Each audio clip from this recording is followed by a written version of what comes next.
Good morning, everyone. Nice to see all of you. I have to tell you, I used ChatGPT for quite a few things.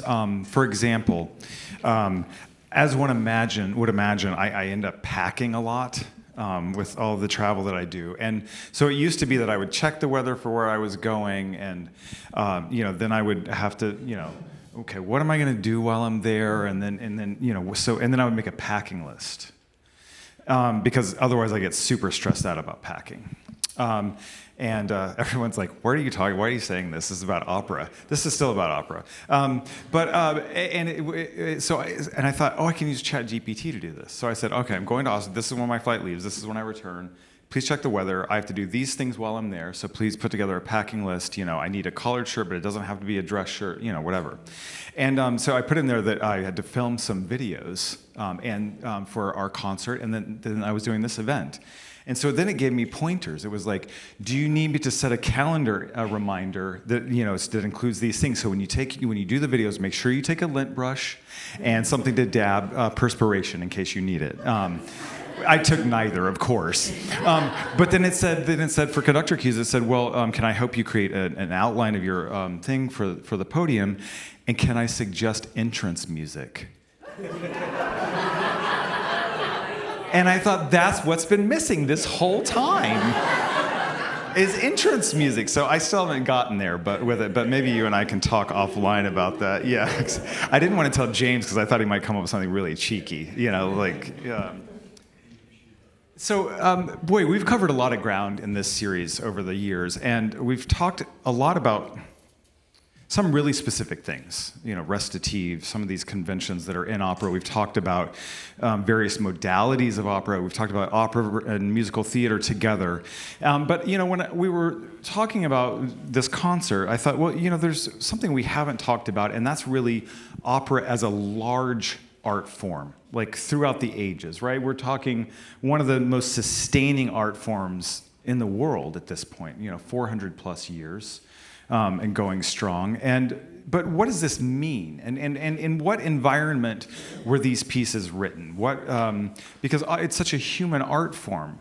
And we have talked before about why do these things still mean as much to us as when they were premiered, right? Why do we talked about this recently with Butterfly. Why is it still such a powerful piece for us, so many years later? Why is it something we want to come back to? But then I thought, let's go a little bit deeper and talk about kind of what was happening around the time when opera was being created in various periods, right? And kind of track this a little bit through. So, Charles could definitely give us the entire history of opera in speed. We're not going to start, because I know once I push that button, what happens. Yeah, right, yeah. But what we decided to do is to talk about sort of this enduring art form throughout history and attach it to bigger ideas that were going on so that we can sort of track this and see what was happening in parallel to when these works were being created. And so one thing we have talked about here is my belief, my philosophy, that the human condition doesn't change, right? And that's why we find truth in the marriage of Figaro, for example, right? Because 250 years later, we are still the same, right? These are universal pursuits of safety, belonging, prosperity, love, freedom, legacy, etc., right? So the environment around it is what changes, not that. And so it's an elementally human thing, right, that we find. And thinking of opera as a mirror, as a magnifier of that humanity, I think is really interesting. So I say let's start at the beginning, and with the dinosaurs. Yeah, I don't know. I'm not. Is Charles's mic working? Can you hear me? Can you hear me? No. They're not hearing him. It's working, but you're not. I need to be louder. Okay. Challenge accepted. Great. So we're going to start in Mantua in 1607. With a piece called L'Orfeo, right? So we're really dialing it back to, as the kids say, the OG, So let's talk about this. So we're in a really interesting period, right? I mean, a Renaissance humanism, art as evolution. The Florentine Camerata. This belief that art was something very, very important, and that it improved society and gave people transcendence, et cetera, et cetera. Can you kind of bring us into the context in which opera is born? Yes, excellent. I mean, and first of all, thank everyone for being here. This is always so great, and thanks again for everyone having me to here to talk once more. I would be doing this at home by myself anyway, so you might as well enjoy.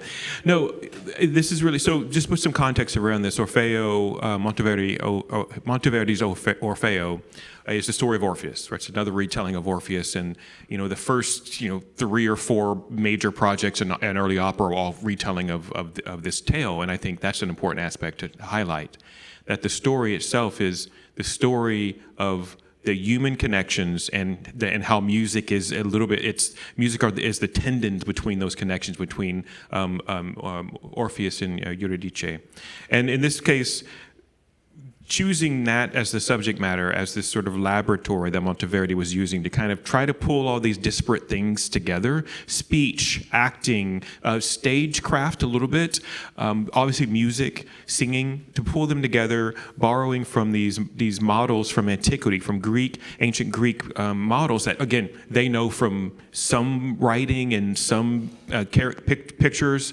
So they're pulling all this together and saying, what is the purest aspects of drama and music, and how these things can fit together.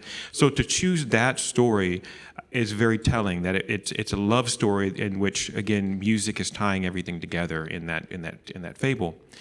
And the important thing to realize is when we talk about the Florentine Camerata, which sounds like the fanciest restaurant I can't afford, it's a group of sort of funded by wealthy patrons in Florence, but a group of thinkers, a group of artists, a group of philosophers who are being brought together to sort of figure out, like, the woes of society, right? Humans, we're flawed.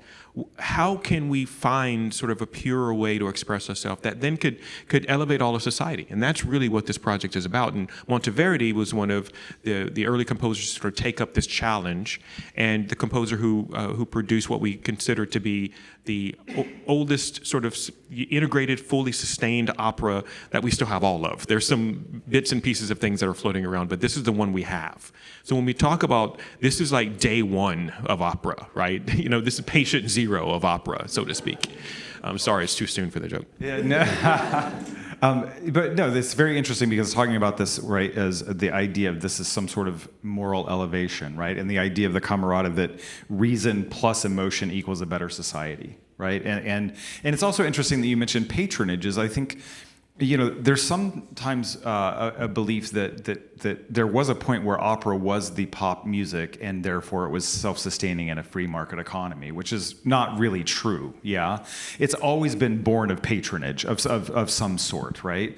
As it still is today. So there's where we start. And then what's interesting is with Orfeo, in these operas from around this period, there's a really interesting convention called Deus ex machina, which is where, by machine, and this is sort of a term based on stagecraft, actually, that was introduced, where there would be a machine that would arrive representing a god that would then take the hero away, for example, right? And so this is a very interesting invention that really continues through a lot of Baroque opera that we see then sort of transformed into different ways. So we'll come back to that because it's something that we do see throughout the art form.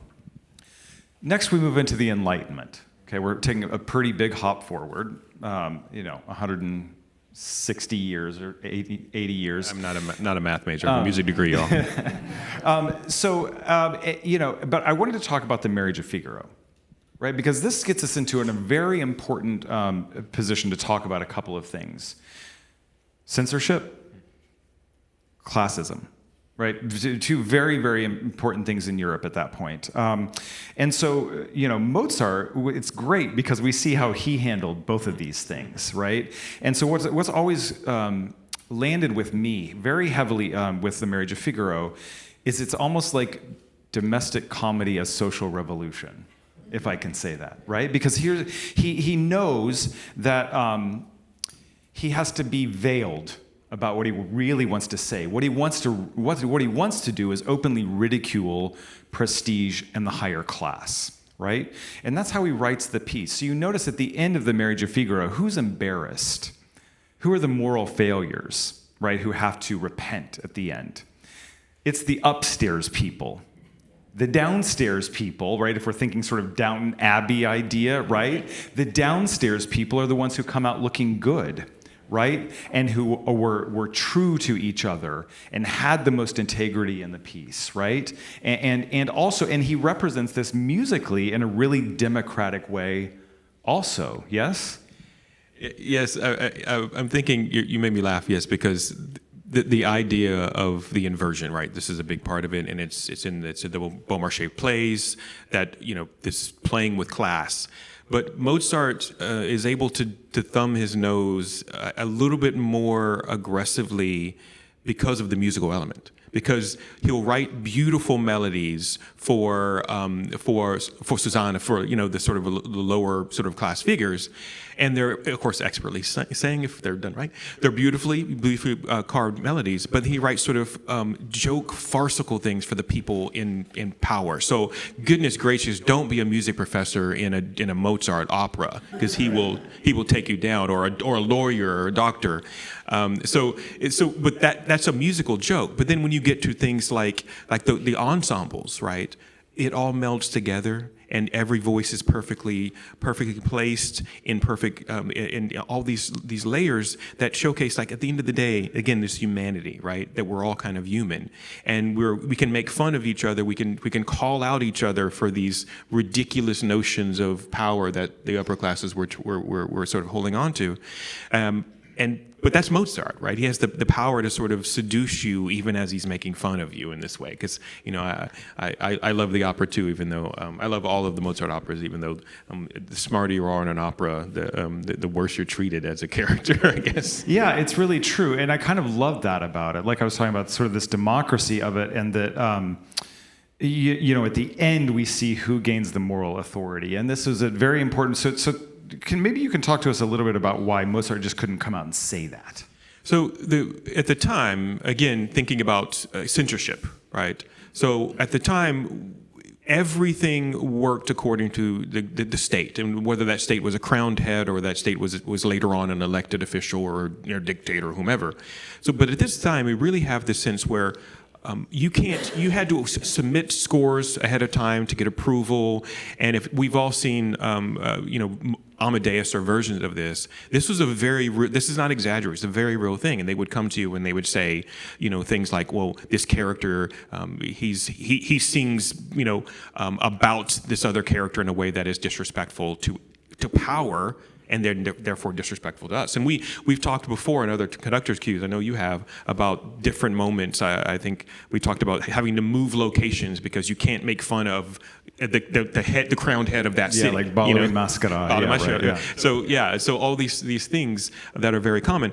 And he risked a number of things in writing and setting this play in particular. I mean, the play itself was banned when he chose to set it, right? It was a banned play, and not just in Vienna, in the court, but across Europe, because every European, court was afraid of what it was saying about them, right? That, oh, you're all fatuous and use your power to gain personal, and they're like, yeah, we know this. don't put it on stage. So censorship is a very big part of it, and that's what I think the challenge. We often say great art comes from challenge, and sort of limitations, and finding creative ways through, like the way water finds its way through cracks and rock and makes the Grand Canyon at some point. That these kind of strictures placed on Mozart.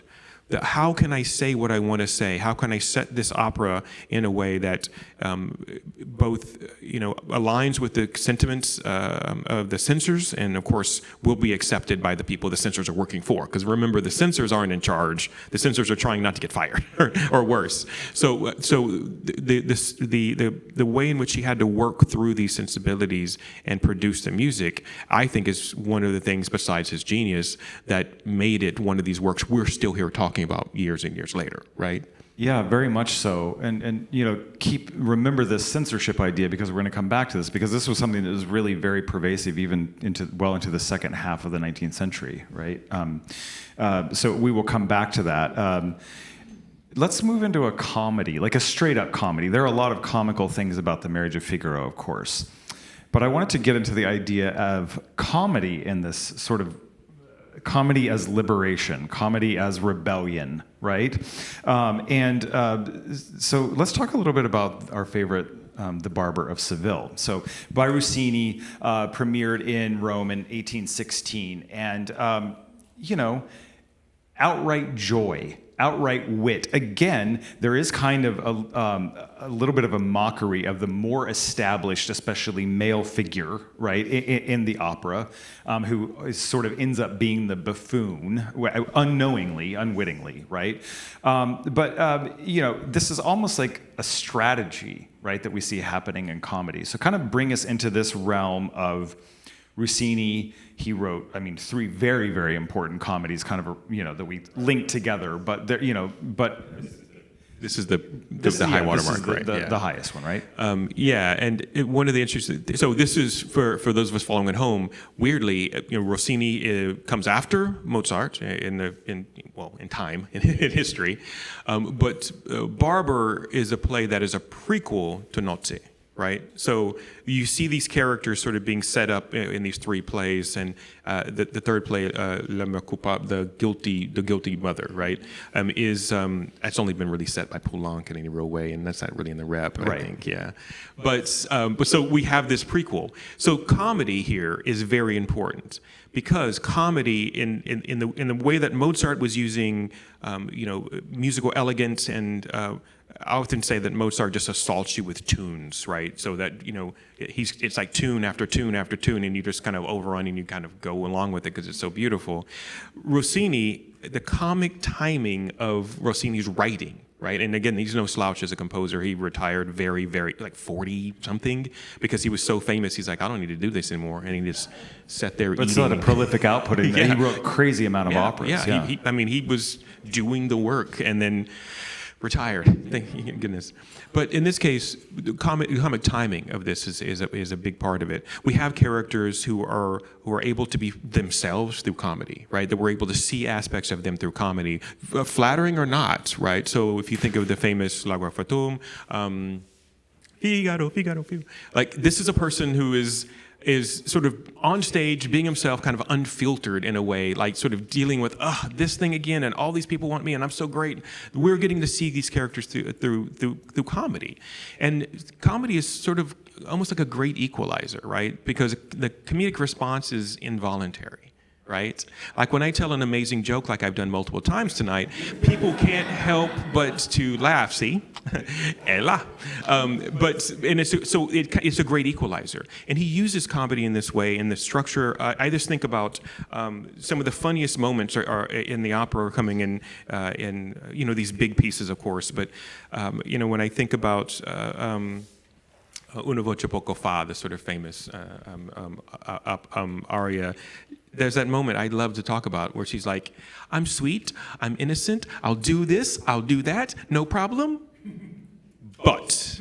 And the music changes, the tone changes, everything. And that but, that ma, she says in Italian, is like the greatest punchline of that opera. Right, and often sometimes want to storm on stage when when they miss it. I'm like, no, do it again, but do the But so this is a structural thing written into the music, right? He understands this punchline is I'm sweet and innocent, but if you mess with me, and then the music, the entire tone of the music shifts, everything shifts, right?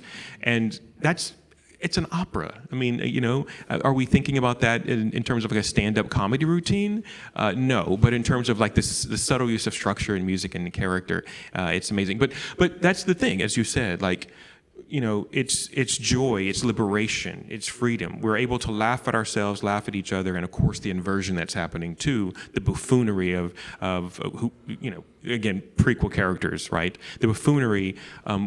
will be part of the we got you, that kind of moment. And the best characters the best meaning characters will use that joy as a form of liberation, right? Yeah, and I feel like with when we get to Rossini and pieces like Barbiere, that this is really written for laughs, right? Whereas Mozart, I mean, there's definitely comedy in a lot of it. I mean, there are parts of Nozze that are very funny, parts of Così that are very funny. There are parts of Don Giovanni that are actually funny, And there are parts of Magic Flute that are terrifying. Right. So there's always the mix is what we're talking about in Mozart. It's like the craft of it, right? That he has bitter, sweet, salt and sugar, all these sort of things mixed together, and that's the power of some of that writing. Sorry. And what I love doing is contrasting between those two composers, the finales, right? Because we consider Mozart to be the master of a finale. Like Nozze is a good example, the Act 2 finale, right? Of the structure of it and how he brings all of these things together.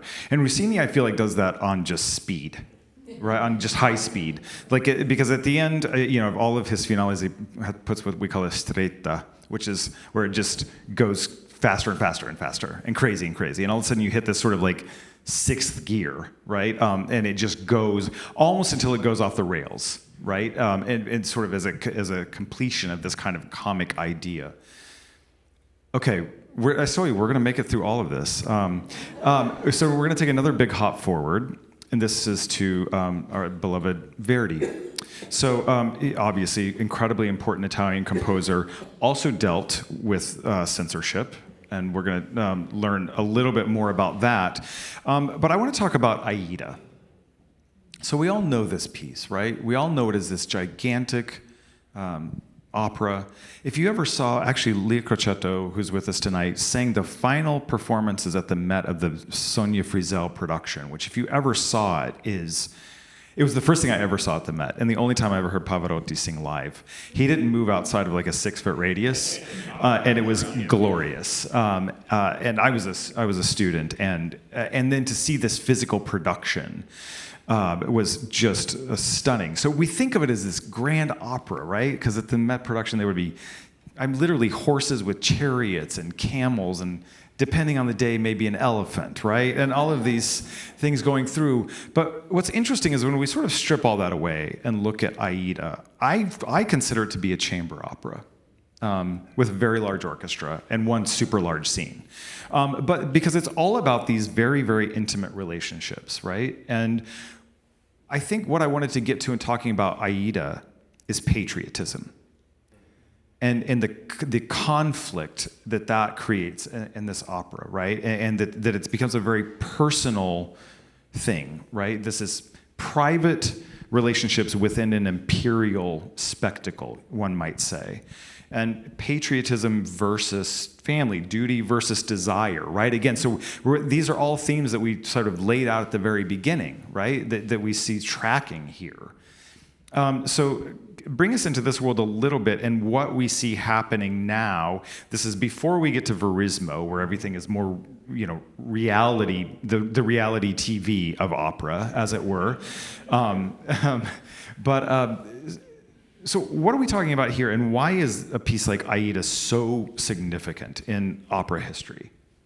So, Verdi was, and I would say is, famous for these larger-than-life characters and these larger-than-life situations, and so to have, and we'll see some of these a little. We'll talk a little bit more about some of these that are more grounded in real events. But in this case, dealing with kings and queens and princesses and all these things, this seems like it's going to be this giant over the top work, but like you said, like a chamber opera with the parade going through the middle, right? It's kind of the saying that we use, and it's really about this sense of public and private, the sense of duty and desire, which this is a key thing I highlight when I teach it is. Here is an individual, in this case Aida, but all the individuals of this sort of central quartet of this work, effectively, they all have a requirement to something. They have responsibility. They have to do something, right? So Aida's father, he has a duty to his country, his fallen country. So it's even a more heightened duty. I have to sort of keep things together as we've been, destroyed, decimated by this larger Egyptian army. Then you have, love on one hand when you're thinking about her relationship to both her father and to Radames, the male lead, right? So she's torn, but on one hand, it's this duty to country, to patria, to the things that made her, right?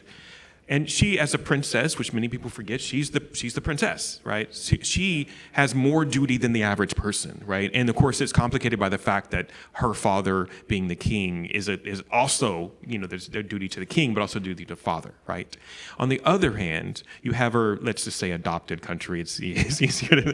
Her adopted country. She's now in love with Radames, so she has a duty to him. And again, that love complicates this, right? That's the heart of that opera, right? And of course, you have the love triangle part that complicates that as well. But this one character, she's torn between duty and desire, right? And they represent. It's not like desire to her country or her father and duty to Radames. Instead, it's both to both, right? It's tied together. And if you just watch this opera and think of the moments throughout the opera where she's faced with decisions, right?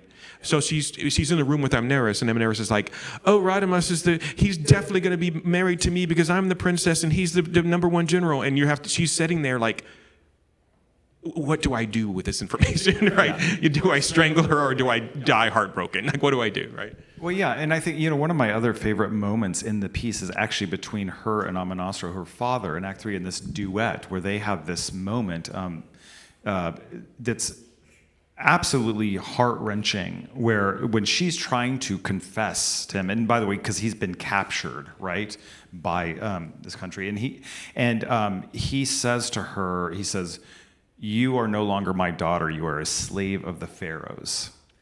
And it is just, I get goosebumps thinking about it now, because it is one of the most, to me, devastating moments in all of opera, right? That illustrates that, yes, there's a love interest for her, but the pull is right there, right? And that she knows. What's interesting about this is that, what's the out here in the end? It's death, right? Is the only way that she gets out of this. She chooses death. I think that moment you highlight is very important, because it's not the father manipulating her, right? It's the father, not accepting, but facing the reality of the decision she has already made, right? And imparting on her, you've made a decision, this is the outcome of that. And again, the only outcome, of course, she's a soprano, so she has one outcome in opera, but the only outcome in this plot is, because of this path you've chosen, you belong to neither world now, right? You're not Egyptian. You're not, right? And you've given up. In this case, it's Ethiopia, right? So you've given up your homeland. So now you're a woman without a home, and I hope it was worth it, kind of a thing, right? But that moment where he names what we kind of already know in the opera, right? And she knows. She sort of realizes this moment when he names it, and that's what makes it so powerful. Often the sort of congealing of things. Ooh, that's a gross image, but the coming together of things like when the inevitability of all the dominoes have been set, and you hit the first one and you realize, I see where this has to go. And of course, how the composer takes us there, that's the art, right? Yeah. Well, and that's a great segue into what we're going to hear. So we have Leah Crocetto here and James Maverick. And so as I mentioned, Leah, the title role in Aida is one of her signature roles. She's done it on several continents and some of the largest opera houses in the world. She's going to sing Aida on the concert coming up. So that you definitely don't want to miss. And so I just thought maybe it would be interesting to hear something that you hear less often. And this is also something, the role of Elisabetta in Don Carlo, that's also a signature role of hers. And this is similar in a way, this scene in that, she's praying alone in the monastery, but she's stuck in this kind of private anguish versus public sacrifice, right? And it's a really, really deep moment, but it's also one of Verdi's most intimate portrayals of like spiritual nobility, I think, which is rare, right? Which is not his thing, yeah. Well, let's get into it. All right. So please welcome Leah Crocetto and James Maverick.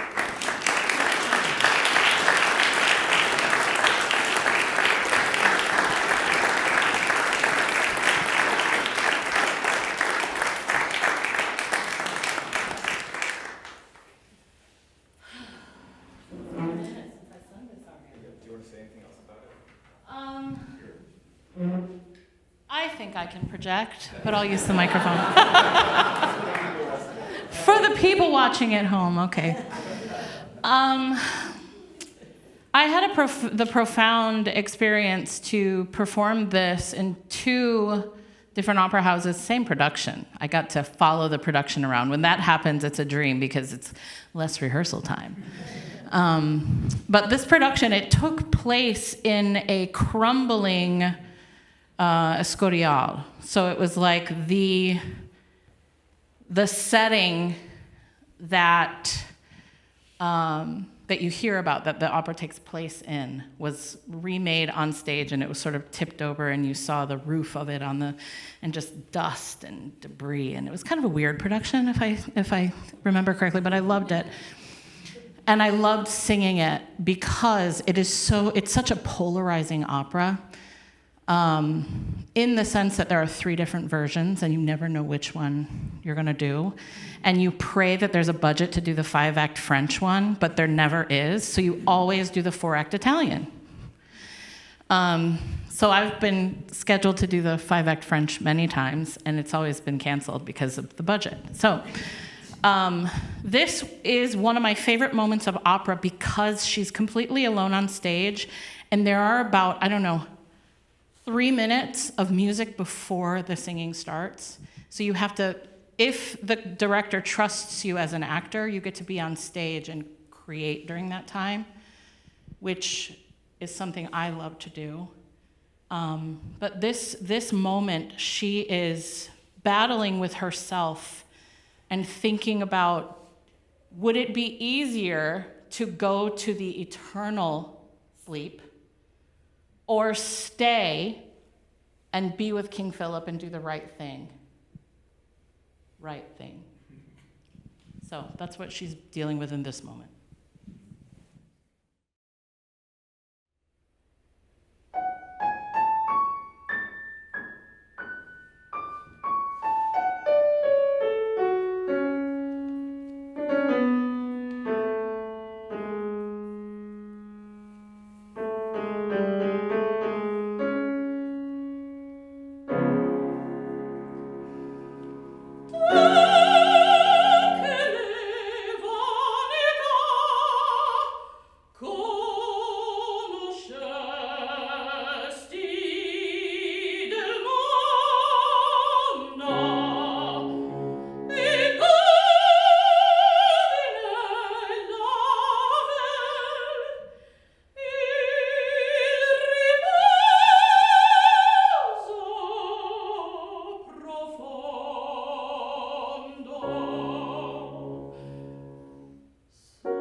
Well, that was worth the price of admission alone. Yeah, wow. So I pass her in the hallways at work, and it's weird that people can just do this, and they're also normal people, and then all of a sudden they have this kind of superpower.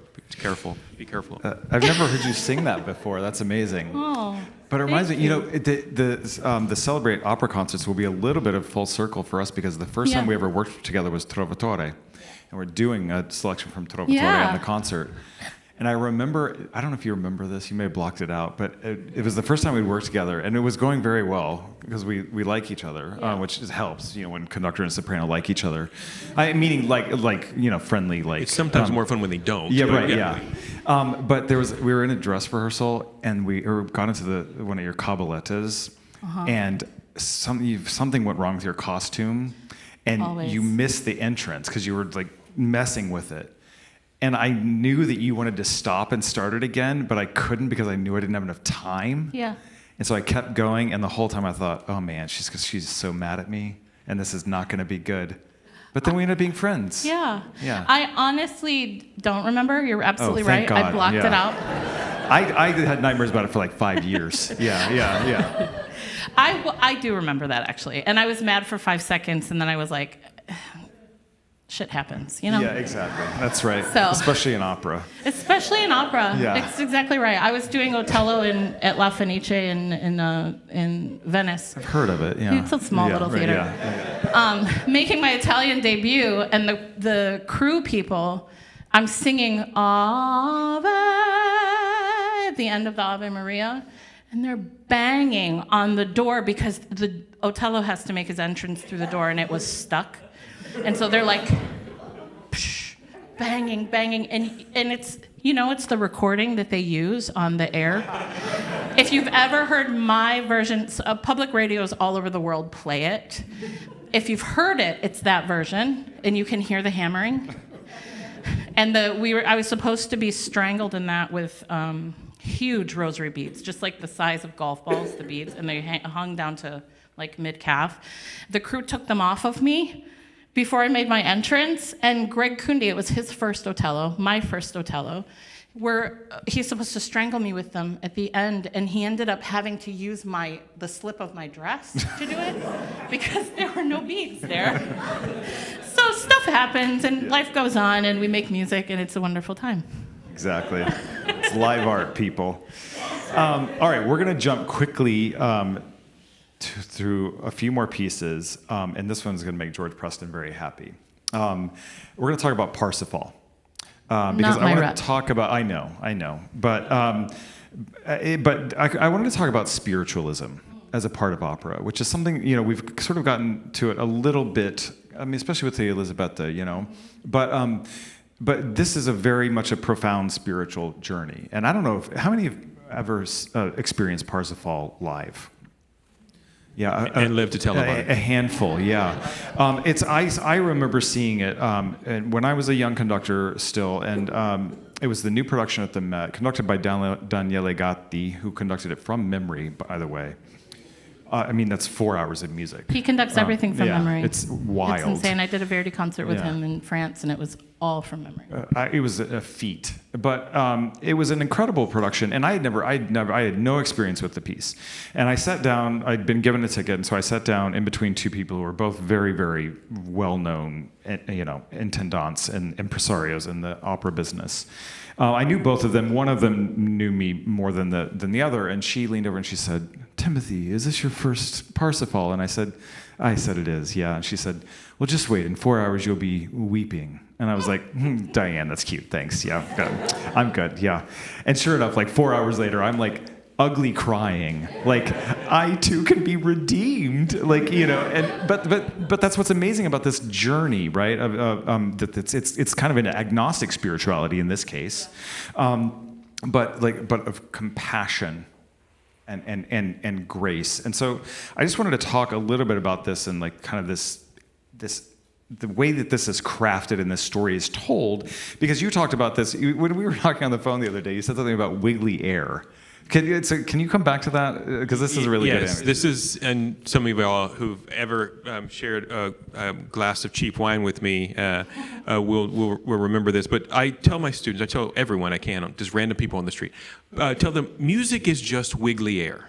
That's all it is. I mean, my physics people in the room will agree with me. It's just wiggly air. And the crazy thing about it is someone who died 150, 200 years ago, they can wiggle air and make you feel the way they want you to feel, right? And that is terrifying and beautiful and also terrifying. And again, this is one of the things, we were talking about this too. It's one of the things that Nietzsche said about Wagner was, be careful. This guy's really good at wiggling air. And he can make you feel the way he wants you to feel, even if you don't want to, such as you. Yeah, right. Yeah, exactly.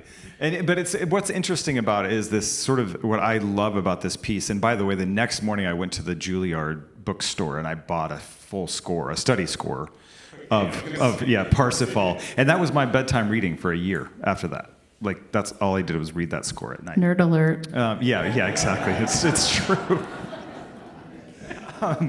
But what's amazing about it is the thread, right? And it's sort of this endless melody, and time really feels suspended. But along that continuum, this huge transformation is happening, right? And what I think is unique about this versus any of the other pieces we're talking about tonight is the sustained quality of it, right? That it never stops, ever.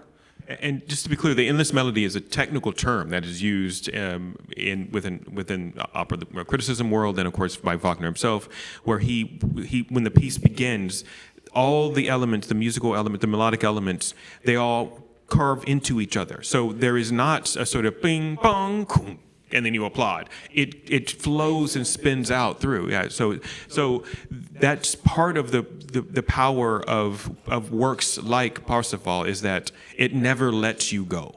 Right? It always has you, and he's always moving you emotionally, spiritually, where he wants. And I think that's one of the things about great works of art is that they know how to keep you, in the palm of their hand so much. Yeah, I think our art form, specifically opera, is the ultimate manipulation. And I think it's awesome because art is supposed to make you feel uncomfortable. And when you have a composer like Wagner who composes the ultimate through line in a story and can hold you at attention for 5 hours if you know, it's life-changing experience if you're willing to give yourself over to that. And it's truly giving yourself over, and I guarantee you will leave the theater changed for the better. Your chemistry, your DNA will change from experiencing opera in that form. Yeah, wow, beautifully said, really beautifully said. This is a great way to transition into the next piece we're going to talk about because it has a lot of the same things and the same power. It's on a much shorter time frame and a very different dramatic idea, but I wanted to talk a little bit about La Bohème. So, premiered in 1896 in Turin, and this is the period we refer to as the Verismo period. This was not just in opera; this was in other art forms throughout the world, where the experience was shifting away from like the kings and queens we talked about. There's no more Philip, there's no Aida, there's no, and to the real life experience of people that are super relatable, right? So it's no longer just bourgeois kind of thing, So I think this is the same thing, right? The sort of journey that we get on. This is a great opera. It's also the most compact opera. I have to tell you, it's very, very difficult to conduct because he doesn't waste a note. It's about 100 minutes of music if your tempi are good. But there's not a wasted note. So all the transitions are really hard because you have to get it to go really, really effortlessly and feel just like kind of water.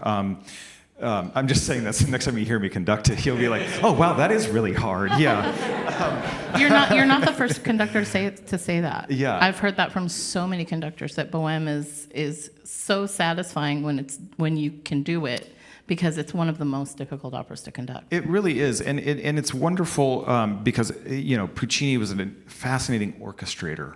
Mm-hmm. and especially in that piece, you see a lot of this. But let's talk a little bit about this verismo. So where did we get into this period? And this is a very important kind of period that opera and art moves through culturally. Yeah, so the world is changing, right? We're now moving into the modern era that we might think of, and as a result of that, you see all these kings and queens. You see they've sort of fallen into, now we have sort of bureaucrats and whatnot. We have government, and there's increasingly a sense of looking at individuals and individual expression. It's no longer necessarily, class is not the main driver. And in this case, it provides an opportunity for these artists to show you on stage, right? So the idea is that your experiences are valuable, your experiences are useful. And of course, you have to have the talent as a composer to make that compelling. And Puccini, perfect for this kind of stuff. And the idea of like being a relatable youth. I mean, a relatable idea of being a poor youth, living in the again, Mimi lives above the cheap apartment. She doesn't even have, she lives in the garret above, right? So it's the attic, so to speak. And this was very kind of. It kind of turned everything on its head again, right? After the Mozart, which is sort of like, aha. Now they're like, really like, these are the people we're looking at. And that movement, and we see it in opera, and like Pagliacci, we talked about this before, as showing the lives of real people. And in doing that, it's making a strong statement about the role of art in society. That it's not purely aspirational. It's also, again, this mirror. And you can find yourself in these characters, and you can find people you know and love in these characters. And of course, that's the manipulation. That draws you in, and now you have to care because it's someone you already care about, right?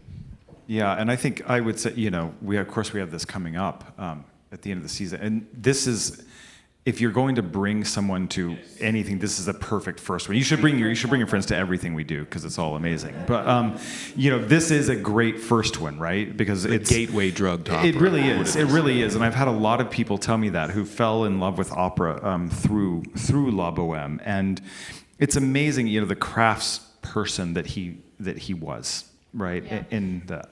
A lesser known fact about Puccini that you wouldn't know unless you're a singer. He wrote perfectly for the voice. And so many singers come in and they're blasting Mimi's first aria, or they're singing Tosca's first scena like you sing all the high seas in Act 2, and you can't do that. If you follow the line that Puccini writes in every single opera, you can get through it. He gives you everything. This is the bear witness of this is the most frustrating thing for me as a person watching the opera broadcast through the Met is whenever someone comes off stage from singing the end of Act 1 of Bohème, and I'm doing this, and then they're like, "What do you do? How do you do this?" And they say this. They say, "Oh, he did it. You just sing it." Right? And I'm like, no, give me insight. How does this magic happen? So thank you. Yeah, you follow the map. I mean, I think that's what I learned about Puccini, because I used to really despise Puccini when I was a student. I just didn't get, and then I was hired to conduct Bohème. And of course, when you're a starving conductor, you're going to conduct anything they offer you to conduct. So I was like, yes, I love Bohème. I love, Puccini is... I can relate to these poor people. Puccini is my jam. I am also poor. But then I learned it, really learned the score, and I thought, oh, this is amazing. What I don't like is how people do it. Yeah. And because there was a period in the middle of the 20th century where it was all just about holding high notes, and it was very schmaltzy and everything. But really the thing is, he's so specific, and if he gives you every detail that you need to know to be successful.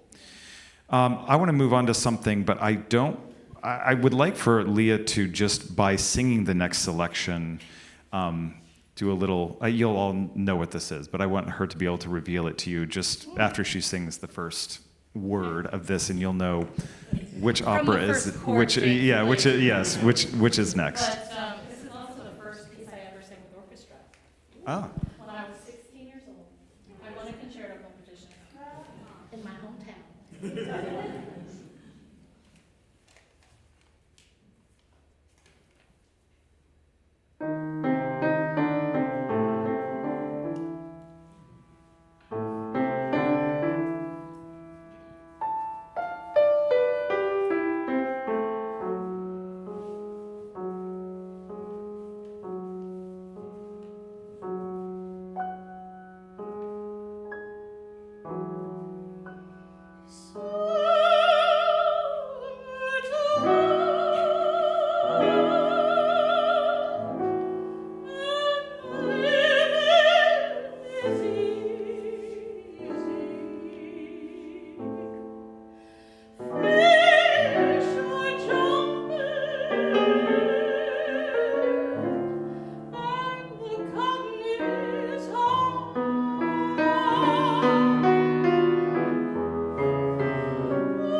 Okay, everybody know what the opera is? Yeah. Porgy and Bess, so this amazing piece. And you must be like a kid in a candy store here, because jazz and opera combined, I mean, that's Charles is too modest to tell you, but he is currently one of the co-authors rewriting the next edition of the Bible of Jazz. So, Yes. yeah. Well, see, he's too modest. They never let me out of my office working on the book. Yeah. But you know what's interesting about you mentioned when we were talking the other day about this is that, you know, what's interesting is this, again, this is a private moment, right? That's meant to soothe a child, but ends up being a collective cry for hope for a community. Yeah, and I think that you hear it in a beautiful performance like this. You hear it. It starts and it's almost whispered to this child. I mean, it's an opera, so you know it's opera whispered. You know, to this child. It's whispered with resonance. Whispered with yes. We just got a free lesson. But yeah, so you see this moment when it starts and it sort of blossoms into this beautiful big moment of again, communal sort of, it's about the hopes and dreams that this mother has for this child, but it's also about the hopes and dreams of this community, right? Of this community that struggles every day, right, for the next day. And I think that's, again, the best, and this is coming out of Verismo too, right? This is Verismo. This is, I mean, it's 20th century kind of, we're living in this moment, real people, real places. And we have this opportunity to see, you know, in this very private moment, you know, we're peeking over her shoulder as she speaks to her child, but then we see it open up into this public display. And I think that a lot of we've been talking about, a lot of the operas, a lot of the art that we talk about are works that are able to speak to you and make these experiences, these small experiences, bigger than what they may seem. Right, it's the love story between, you know, two aristocrats becomes this sort of, you know, how you feel about your place in the world, right? And I think that I really think about this, which is again, both of these. I performed this. Well, I haven't performed it in the opera. I've, you know, been played it in the orchestra, but and also play this on the bandstand in jazz. And it works both ways because it is something that speaks to kind of a universal human experience, right? And I think that's what's, yeah, say what you're going to say, and then I'll I was tag just going to onto that, say yeah. it works in either vein, whether you're going to sing it in opera or you're going to sing it in jazz style, which I have also done. Jazz Yeah. is a huge, I didn't know that you were a jazz dude. Yeah. We're going to have to chat. It's, I sense a collaboration in our It's, future. you know, yeah, that would be great. Yeah, I think, but what's interesting is this piece, in a way, not only is it such an important piece of American theater, and I say that because it did not find its home in an opera house or Broadway right away. It ended up resonating most, I think, largely on the operatic stage, right, in the end. But it really kind of struggled to find that, and I think that's part of it, right, because we have this mix of styles and a kind of a regionalism here that's interesting. I think it goes further than that, too. I think the reason it didn't find its home for so long was because it made people uncomfortable. They didn't want to see the struggle of the African American culture. They didn't want to put themselves through that. And the reality is, I've already said it, art is made to make you uncomfortable. It's made to make change and to push society forward and progress. So I think that is a huge reason that it took so long for Porgy and Bess, too. Well, thank goodness it did. Well, that's going to bring us to the last piece we're going to discuss briefly, and this is one that's very interesting because all the creators are still living. This is an opera called Fellow Travelers by Greg Spears, coming soon to a city near you. But this is a piece based on the 1950s Lavender Scare. And this is, you know, a story of love amid fear and surveillance. So maybe you can place this for us, and then we'll talk a little bit more about the piece. Yes, I mean, again, you know, a lot of opera, again, art, you know, to make you feel uncomfortable, and it doesn't stop there, right? That's not the point. It sort of grabs you in that uncomfortable and forces you to confront, you know, something that has to be resolved, right? It's like like a hangnail or something, right? It's something that and then it brings you through hopefully musically through a catharsis to a moment of some type of resolution. It may not be what you wanted, it may not be fully resolved, but it resolves in some way. And in this case, thinking about the lavender scare, right? So this is a part of this entire. I mean, we saw so many waves of this, but there were outing gay men. It was focused primarily on men, but of course there's a larger community behind this. And thinking about how that kind of public-private we've been talking about is extremely exacerbated by this moment where you had, I mean, we know now of the stories of many people we love and respect who were gay and had to live with this fear of surveillance and being outed and persecution, and persecution, 100%. And that moment, right? Thinking about putting that moment on stage and focusing as we do on what is it's just a love story, right? It's a love story, and it places us in this context of having to confront our own fears, our own who we really are and how we see ourselves in the world versus how the world sees us. That's exactly what you're talking about, right? Okay, so yeah, and it's sort of this idealized world as a warning that I think is something else that's really compelling. But, it also echoes where we started, Orfeo, right? This idea of freedom versus fear, art versus oppression that I think is really important. And, what we've tried to kind of cover tonight in illustrating this. And I think there's one important point for me that brings this all home, and that is that the listener is the one who completes the circle here. And so, I think you all know how passionate I am about our audiences, but, that is something that, as we've talked about and touched on tonight, is that you complete this journey, right? And that you are part of it, right? And one of the beauties is that I had a colleague who said, there are two places left where the world can come together as one, and it's the stage and the stadium.